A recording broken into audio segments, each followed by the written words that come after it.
بسم اللہ الرحمن الرحیم۔ السلام علیکم، آپ دیکھ رہے ہیں الف نیوز اور میں ہوں آپ کے ساتھ ماجد علی۔ شامل کرتے ہیں آج کی آن لائن ہیڈ لائنز۔ یرغمالیوں کی رہائی کے لیے زیادہ لچک کا مظاہرہ کرنا ہوگا، اسرائیلی سیکیورٹی حکام۔ اسرائیل میں سینئر سیکیورٹی حکام کا کہنا ہے کہ غزہ سے افواج کے ممکنہ انخلاء اور جنگ کے خاتمے کے حوالے سے اسرائیل کے موقف میں زیادہ لچک کی ضرورت ہے تاکہ یرغمالیوں کی رہائی کے لیے معاہدے کو یقینی بنایا جا سکے۔ یہ بات اس وقت سامنے آئی جب تعطل کا شکار ہونے والے مذاکرات نے اسرائیلی وزیر اعظم نیتن یاہو کو مشاورت کے لیے اپنی کابینہ کا اجلاس بلانے پر مجبور کیا۔ لبنان کی حزب اللہ اسرائیل کے ساتھ امریکی جنگ بندی معاہدے کے لیے تیار۔ اتوار کو حکام اور سفارتی ذرائع نے بتایا ہے کہ لبنان کی حزب اللہ نے اسرائیل کے ساتھ تباہ کن جنگ کے خاتمے کے لیے امریکہ کی تیار کردہ جنگ بندی تجاویز پر کشادگی اور قبولیت کا اظہار کیا ہے۔ اگرچہ واشنگٹن کی طرف سے گزشتہ ہفتے بیروت کو ارسال کردہ مسودے پر کوئی معاہدہ نہیں ہوا، تاہم مذاکرات میں شامل ذرائع کے مطابق گروپ نے مثبت اشارے فراہم کیے ہیں کہ وہ معاہدے کے لیے تیار ہیں۔ یمنی ڈرون نے اہم صہیونی فوجی اہداف کو نشانہ بنایا۔ ایرانی خبرساں ادارے کی رپورٹ کے مطابق یمن کی مسلح افواج کے ترجمان یحییٰ ساری نے ایک بیان میں تاکید کی ہے کہ لبنان و فلسطین کی مظلوم قوموں کی حمایت اور لبنان و فلسطین کی استقامت کی تقویت نیز یمن کی مسلح افواج کے ڈرون یونٹ کے 5ویں مرحلے کو تیز کیے جانے کے دائرہ میں صہیونی دشمن کے خلاف کارروائیوں کا سلسلہ جاری رکھے ہوئے مقبوضہ فلسطین کے علاقے یافا اور اسکلان میں اہم صہیونی فوجی اور حیاتی اہداف کو نشانہ بنایا گیا۔ انہوں نے کہا کہ یمن کی مسلح افواج کی جانب سے اس قسم کی کارروائیوں کا سلسلہ نہ صرف جاری رہے گا بلکہ اسے مزید تیز بھی کیا جائے گا۔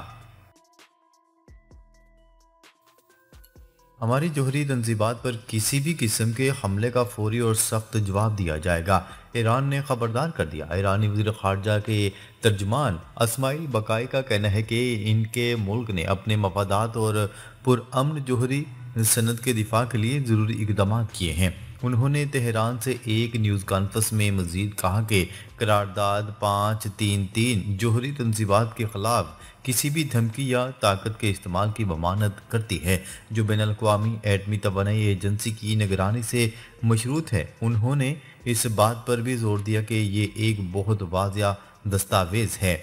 انہوں نے کہا کہ یہ فیصلہ صرف طاقت کے استعمال یا جوہری تنصیبات پر حملوں کو روکنے تک محدود نہیں ہے بلکہ اس میں ممالک کی پرامن ایٹمی تنصیبات کے خلاف طاقت کے استعمال کے خطرے کو روکنا بھی شامل ہے۔ افغانستان سے شرمناک انخلاء، ڈونلڈ ٹرمپ کا فوجی افسران کے کورٹ مارشل کا عندیہ۔ امریکی فوج کی افغانستان سے شرمناک واپسی اور عبرتناک شکست پر نو منتخب امریکی صدر ڈونلڈ ٹرمپ کی جانب سے ذمہ دار فوجی افسران کا کورٹ مارشل کرنے کا امکان۔ اس حوالے سے غیر ملکی خبرساں ادارے کی رپورٹ کے مطابق ڈونلڈ ٹرمپ کی عبوری ٹیم مبینہ طور پر 2021 میں افغانستان سے انخلاء میں ملوث سینئر فوجی افسران کے خلاف کورٹ مارشل کرنے کے امکان پر غور کر رہی ہے۔ یوکرین کو روس کے خلاف خطرناک امریکی ہتھیار استعمال کرنے کی اجازت۔ امریکہ نے یوکرین کو طویل فاصلے تک مار کرنے والے میزائل استعمال کرنے کی اجازت دے دی۔ وائٹ ہاؤس کی ترجمان نے فی الحال تبصرہ کرنے سے گریز کیا ہے۔ غیر ملکی خبرساں ادارے کی رپورٹ کے مطابق امریکہ نے یوکرین کو لانگ رینج میزائل مہیا کیے تھے مگر انہیں استعمال کرنے کی اجازت نہیں دی گئی تھی۔ امریکی میڈیا کے مطابق جو بائیڈن انتظامیہ نے لانگ رینج میزائلوں کے حوالے سے حکمت عملی تبدیل کر لی۔ روس نے یوکرین اور امریکہ کو لانگ رینج میزائل استعمال کرنے سے خبردار کیا تھا۔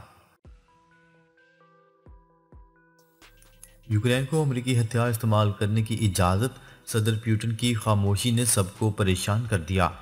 مزید 2 ماہ کے لیے امریکی صدر کے عہدے پر برجمان جو بائیڈن کی جانب سے جاتے جاتے یوکرین کو امریکی ہتھیاروں کے روس کے اندر استعمال کرنے کی اجازت نے جہاں ایک طرف دنیا کو پریشانی میں مبتلا کر دیا، وہیں دوسری طرف روسی صدر ولادیمیر پوٹن کی خاموشی نے بھی سب کو پریشان کر دیا۔ بی بی سی کی ایک رپورٹ میں کہا گیا ہے کہ صدر جو بائیڈن کے یوکرین کو روس کے اندر امریکہ کی طرف سے فراہم کردہ طویل فاصلے تک مار کرنے والے میزائلوں سے حملہ کرنے کی اجازت دینے کے فیصلے نے روس میں شدید رد عمل کو جنم دیا ہے، لیکن جو چیز واقعی اہمیت رکھتی ہے وہ یہ ہے کہ ولادیمیر پوٹن کیا کہتے ہیں۔ لیکن اتوار کی رات انہوں نے کچھ نہیں کہا، لیکن روسی صدر ولادیمیر پوٹن پہلے ہی اس سلسلے میں بہت کچھ کہہ چکے ہیں۔ بی بی سی کے مطابق حالیہ مہینوں میں کریملن نے مغرب کے لیے واضح پیغام دیا، ایسا نہ کریں، اپنے طویل فاصلے تک مار کرنے والے ہتھیاروں کے استعمال پر عائد پابندی نہ ہٹائیں، کیف کو ان میزائلوں سے روسی سرزمین پر گہرائی تک حملہ کرنے کی اجازت نہ دیں۔ یرغمالیوں کی حالت نازک، جنگ بندی کے علاوہ رہائی کا کوئی آپشن نہیں، اسرائیلی جنرلز۔ اسرائیلی انٹیلیجنس اور سیکیورٹی چیف نے وزیر اعظم نیتن یاہو کو خبردار کرتے ہوئے کہا ہے کہ یرغمالیوں کی حالت نازک ہے، جنگ بندی کے علاوہ رہائی کا کوئی آپشن نہیں ہے۔ اسرائیلی میڈیا کے مطابق اسرائیلی جنرلز نے کہا ہے کہ بیشتر یرغمالیوں کا وزن خوراک کی کمی کے سبب آدھا رہ گیا ہے۔ اسرائیلی جنرلز کا کہنا تھا کہ ایسی صورت میں موسم سرما میں یرغمالیوں کی زندگی پر سوالیہ نشان ہے۔ اسرائیلی فوج کا لبنان پر حملہ، 145 سے زیادہ مقامات پر بمباری، 60 سے زیادہ افراد شہید۔ غیر ملکی خبرساز ادارے کی رپورٹ کے مطابق اتوار کو اسرائیلی فوج نے لبنان کے دارالحکومت بیروت اور دیگر شہروں میں رہائشی عمارتوں، گرجا گھروں، طبی مراکز کو نشانہ بنایا۔ رپورٹ میں بتایا گیا ہے کہ گزشتہ 24 گھنٹوں میں ایک شامی فوجی اور حزب اللہ کے میڈیا ترجمان محمد عفیف سمیت 60 سے زیادہ افراد شہید ہو گئے۔ لبنان کی مزاحمتی تنظیم حزب اللہ نے جوابی کارروائی کرتے ہوئے شمالی اسرائیل میں راکٹ حملے کیے، جس سے کئی رہائشی عمارتوں کو نقصان پہنچا۔ روس کا یوکرین کے انرجی انفراسٹرکچر پر حملہ، بجلی کا نظام درہم برہم۔ غیر ملکی خبرساز ادارے کی رپورٹ کے مطابق روس نے یوکرین پر 120 میزائل اور 90 ڈرون داغے، جن کے نتیجے میں 9 افراد ہلاک ہو گئے اور بجلی کے نظام کو شدید نقصان پہنچا۔ دارالحکومت کیف میں لوگوں کی بڑی تعداد نے زیر زمین ریلوے اسٹیشنز میں پناہ لے لی، جبکہ یوکرینی فوج نے روس کے 140 میزائل اور ڈرون مار گرانے کا دعویٰ کیا ہے۔ غزہ میں حماس کے ساتھ جھڑپ میں پلاٹون کمانڈر سمیت 3 اسرائیلی فوجی ہلاک۔ شمالی غزہ کے علاقے میں حماس کے ساتھ 2 مختلف مقامات پر جھڑپوں میں 3 اسرائیلی فوجی ہلاک اور 1 شدید زخمی ہو گیا۔ عالمی خبرساز ادارے کی رپورٹ کے مطابق اسرائیلی فوج کا پہلا بیت لحیہ میں اسرائیل کے سنائپر کی فائرنگ میں مارا گیا، جبکہ دوسرے مقام پر ایک جھڑپ میں مزید 2 اسرائیلی فوجی ہلاک ہو گئے۔ اسرائیل کی شامی صدر کو دھمکی، ایرانی سپریم لیڈر کا شامی صدر کے نام انتہائی اہم پیغام۔ لبنان اور شام کے دورے کے 2 دن بعد ایرانی سپریم لیڈر کے ایلچی اور ایرانی پارلیمنٹ کے سابق اسپیکر علی لاریجانی تہران واپس پہنچ گئے۔ ذرائع نے واضح کیا ہے کہ یہ دورہ شام کے صدر بشار الاسد کو اسرائیلی دھمکیوں کے تناظر میں کیا گیا ہے، کیونکہ لاریجانی کو سپریم لیڈر آیت اللہ خامنئی کے خصوصی ایلچی کے طور پر منتخب کیا گیا تھا۔ اسرائیل کی المواسی کے علاقے پر بمباری، 5 افراد جاں بحق۔ غزہ کی پٹی کے جنوبی شہر خان یونس کے مغرب میں المواسی کے علاقے میں اسرائیلی بمباری میں 5 افراد شہید ہو گئے۔ میڈیا رپورٹ کے مطابق اب تک غزہ کی پٹی کے مختلف علاقوں میں اسرائیلی حملوں میں ہلاکتوں کی تعداد 111 تک پہنچ چکی ہے۔ ان میں 70 کے قریب افراد غزہ کی پٹی کے شمال میں جاں بحق ہوئے۔ اس طرح اسرائیلی بمباری میں بیت لحیہ، النصیرات اور البریج میں بھی عمارتوں کو نشانہ بنایا گیا۔ دوسری جانب غزہ میں وزارت صحت کے دفتر نے بتایا کہ اسرائیلی فوج کو اس بات کا علم تھا کہ ان گھروں اور رہائشی عمارتوں میں درجنوں بے گھر شہری موجود ہیں، جن میں اکثریت بچوں اور خواتین کی ہے۔ آئی سی سی چیمپئنز ٹرافی میں بھارتی ہٹ درمی برقرار، براڈ کاسٹرز کو نقصان کا خدشہ۔ ذرائع کا کہنا ہے کہ براڈ کاسٹرز نے انٹرنیشنل کرکٹ کونسل سے ایک بار پھر رابطہ کر لیا۔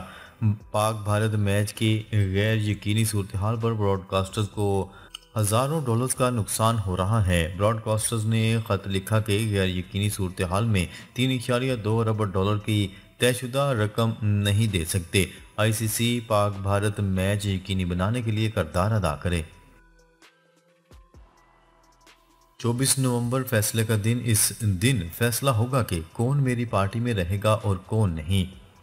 عمران خان نے پارٹی رہنماؤں کو دو ٹوک پیغام دے دیا کہ 24 نومبر فیصلے کا دن۔ اس دن فیصلہ ہوگا کہ کون پارٹی میں رہے گا اور کون نہیں۔ تفصیلات کے مطابق تحریک انصاف کی سوشل میڈیا ٹیم نے عمران خان کی نومبر کے احتجاج سے متعلق ہدایات پارٹی رہنماؤں تک پہنچا دی ہیں۔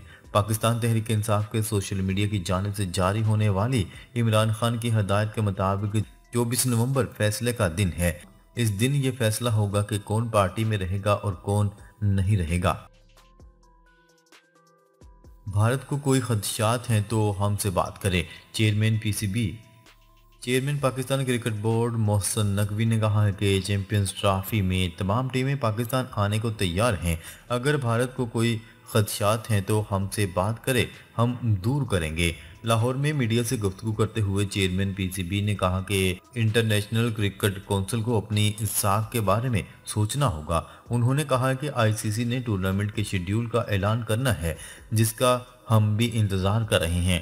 امید ہے آئی سی سی جلد شیڈیول کا اعلان کر دے گا۔ سرکاری حج اسکیم کے تحت حج درخواستوں کی وصولی شروع۔ سرکاری حج اسکیم کے تحت درخواستوں کی وصولی شروع ہو گئی ہے، جو 3 دسمبر تک جاری رہے گی۔ سرکاری حج اسکیم کے تحت قرعہ اندازی 6 دسمبر کو ہوگی۔ ترجمان وزارت مذہبی امور نے کہا کہ ریگولر اسکیم میں پہلی بار حج درخواست دینے والے افراد کو قرعہ اندازی میں ترجیح دی جائے گی۔ لاہور ہائی کورٹ کا پنجاب حکومت کو موٹر سائیکلیں بیٹری پر منتقل کرنے کی ہدایت۔ اسموک تدراک کیس میں لاہور ہائی کورٹ نے گزشتہ سماعت کا تحریری حکم نامہ جاری کر دیا۔ اسموک تدراک کیس میں جسٹس شاہد کریم نے ریمارکس دیے کہ لاہور میں چھوٹی اور درمیانے درجے کی پبلک ٹرانسپورٹ سے متعلق پالیسی بنائی جائے۔ انہوں نے کہا کہ لاہور میں موٹر سائیکلوں کی سختی سے نگرانی کی ہدایت کی جائے۔ ناظرین، اب تک کے لیے اتنا ہی۔ مزید خبریں لے کر بہت جلد آپ کی خدمت میں حاضر ہوں گے۔ تب تک کے لیے اپنا خیال رکھیے گا۔ اللہ نگہبان۔